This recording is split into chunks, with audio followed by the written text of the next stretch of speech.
Wayne Thorpe is of the Gunnai and Yorta Yorta traditional family language groups and resides in Croatungalong Gunnai clan country in East Gippsland.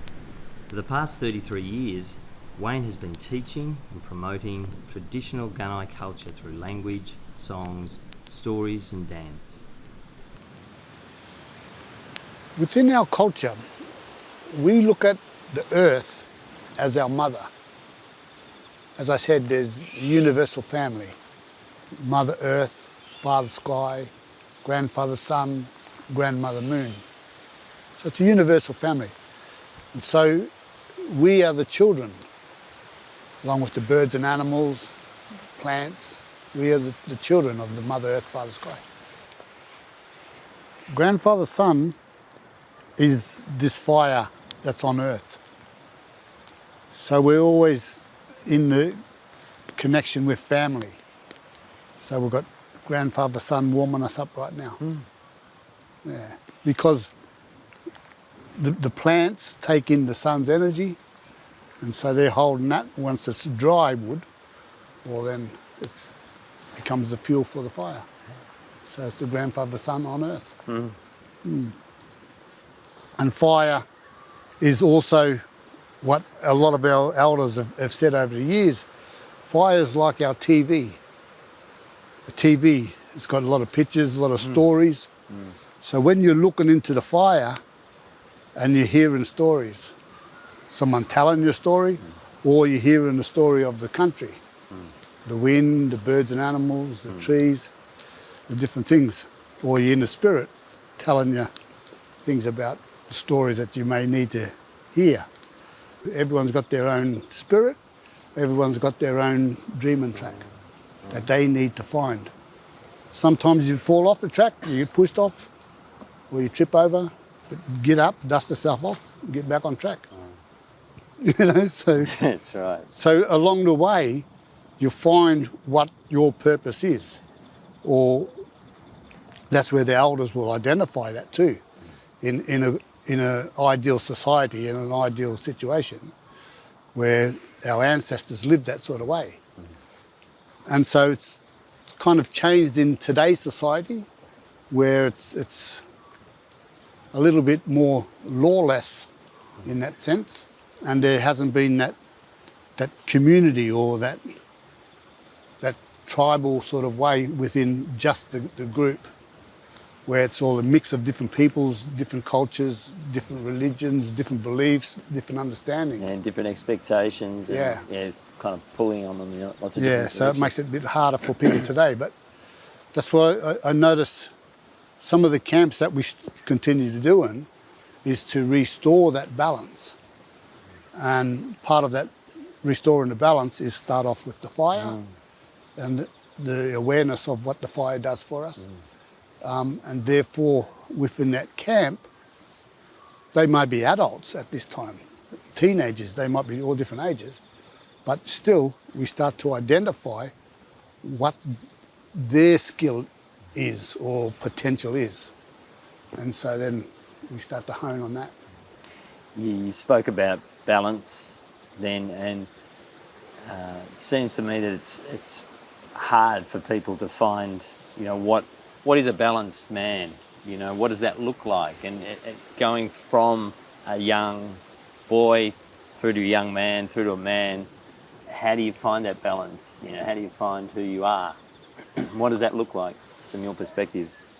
Yeah, great question. Because a lot of times in society, in modern society, people think, or people start teaching that you've got to be a man, stand up and fight, be a macho man or whatever, or people become that, don't cry, and man don't cry, and toughen up, you've got to get up and fight, and come on, you want to fight to be a man, And I'm thinking, well, that's one way of looking at things. And it's led to a lot of problems for a lot of men, just having that attitude or that thinking or that teaching. Some people don't know any different, so that's what they've learned. But they soon have time to reflect when that sort of thing leads them to trouble. and they're in jail now, or they're separated from their partner or their family. They have time to reflect on where did I go wrong and what happened. Some start to realise that there's something missing in my life, and they're searching for what it is. So in many ways they're disconnected from themselves, and they're out of balance with themselves. What is that connection? What does that balance look like? A part of that balance for our culture is to realise that we've got masculine energy, feminine energy, and a child energy. So an initiated man is someone that's balanced with them three energies. And so they're spirit energies. So the spirit of masculine, the spirit of feminine, the spirit of inner child. When you've got them in balance, then you're a man. Yeah, wow. I love Man that. is the mother, the alpha, and N stands for child. Now the N's got to do with the symbols, the markings. So that's that balance within yourself. That's amazing, because I think there's so much like within the dominant culture that, you shouldn't be a kid, like you're saying. Don't cry and all that. And I mean, even as I'm hearing you, I'm thinking, I want to run away from that as I was growing up. It seemed like the wrong thing to be a child. So that seems like, what are you talking about when you're talking about the child there? What's that energy? Well, that's maintaining that purity, that innocence, that playfulness. That happy-go-lucky sort of free spirit. Even a warrior. A warrior is not just someone who's up front line fighting all the time. A warrior got to be a lover, got to be a provider, got to be someone who's playful. You see, if you're a father or a grandfather and you got grandchildren, you can't be just a macho man around them. You got to be playful. So you got to know how to be playful. You see, so that's your inner child coming out to play. Yeah. You see, and that caring and that cleansiness, that nurturing. That's the feminine side coming in. And that's their spirit that's guiding them. Some people are driven by ego, and they, that free will of ego. But what that's doing is also setting up what's known as payback to balance. Some people know it as karma. Yeah.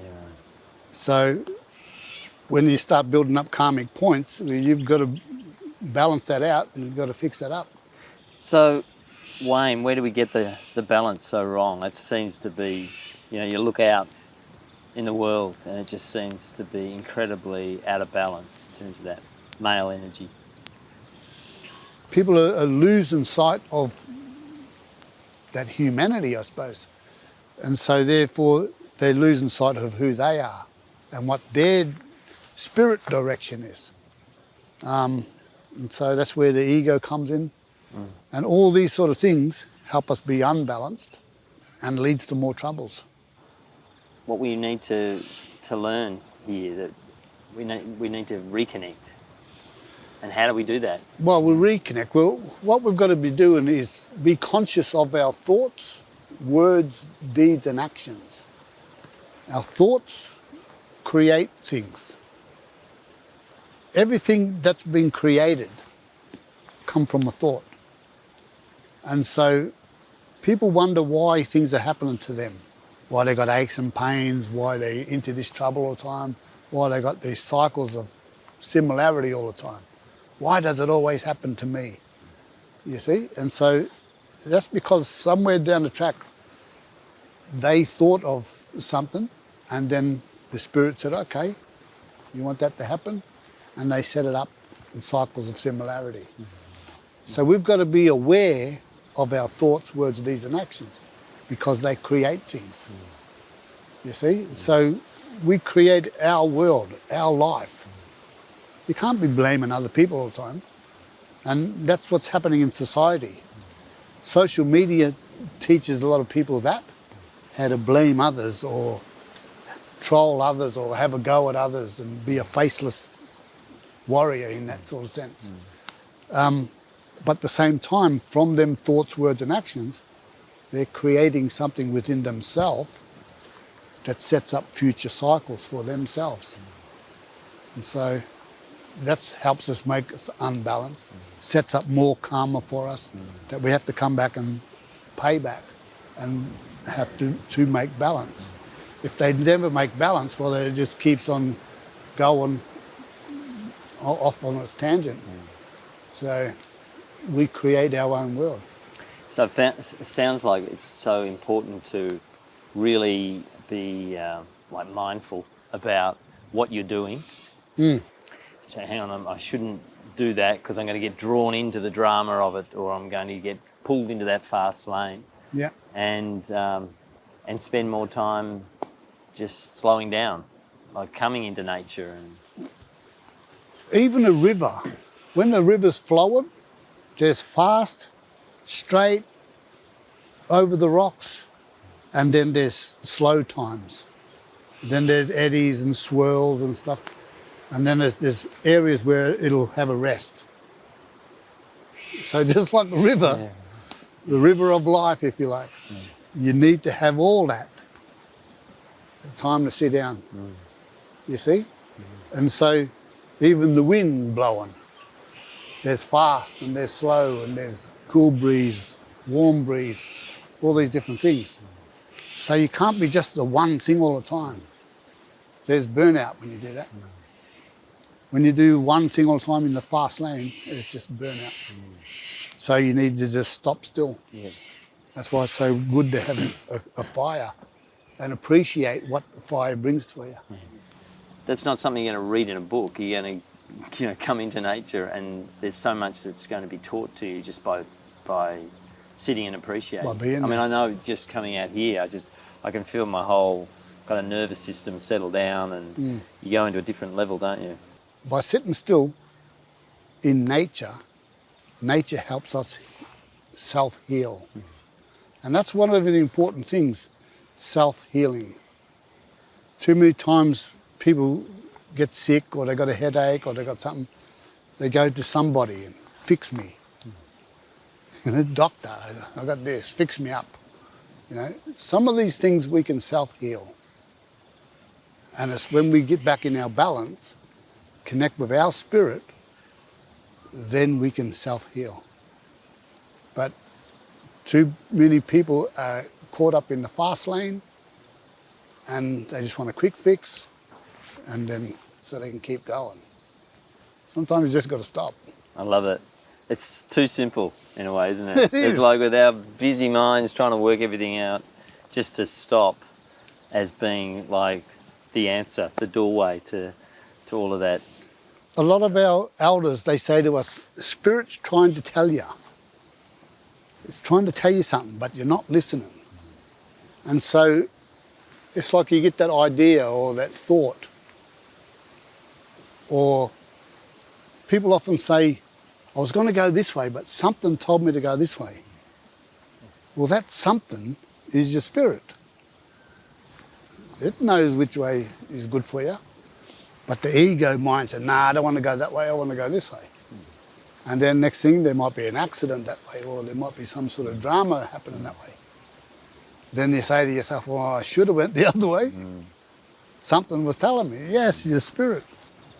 If you're going to keep on being led by ego, well, then the spirit's going to sit back and say, well, you want to keep going there? Well, okay, so be it. But I'm going to keep trying to tell you until you listen. And so it's like that. So it's, people, if they're moaning about things, this never works for me, or no, in my luck, this will happen or something. Okay, so be it. Right. See, I told you, it always happens to me. So you it's like a self-fulfilling prophecy, really. It is. If you go that way, then that's what's happening. A lot of parents, unfortunately, program their children because they're caught up in their own self. Yeah. I said, don't go playing on that thing or you'll hurt yourself. And then the child falls over and hurts himself. See, I told you. So who made that happen? The child or the adult? You see? So that's the sort of thing that I realise with the words that we use or the thoughts that we use. I thought that was going to happen. I told you that was going to happen. All right, well then, as an adult, change them words. Go on, you can play on that bike there or that thing, but keep safe. And then when they're still safe, you don't hear the parents say, see, I knew you'd be safe. That's true. Well, maybe they should look at that. So, Wow, there's lots of gems in what you're saying about, helping the growing of young boys into men, doing that differently. well, that's the thing. Encouragement. Within our ceremonies, we encourage the young fellas to step into that circle to begin the journey of becoming a man. And so we've got to encourage that young fella to skill up. Once they're skilled up and you're encouraging them, well then now they can contribute to the cultural society. I think because we're in that fast lane so much, we've not made time, it seems, for a lot of that kind of work, and it sounds like it's a huge responsibility of the whole community to bring that young man into being, you know. So when you can stop and reflect and look at where's the community come from, where is it now, where's it heading? People need to reflect on all that and sit still and think about where they want to go and then choose to go that way. Listen to their inner spirit, find the balance within themselves, masculine, feminine, inner child, higher self, and find that balance. Find their quiet spot to reflect, to connect with nature, connect with themselves. I love it. Even when I went into the river, and we went into the water, I just were coming. Even when I went into the river, I just were coming. I love it. Even when I went into the river, and we went into the water.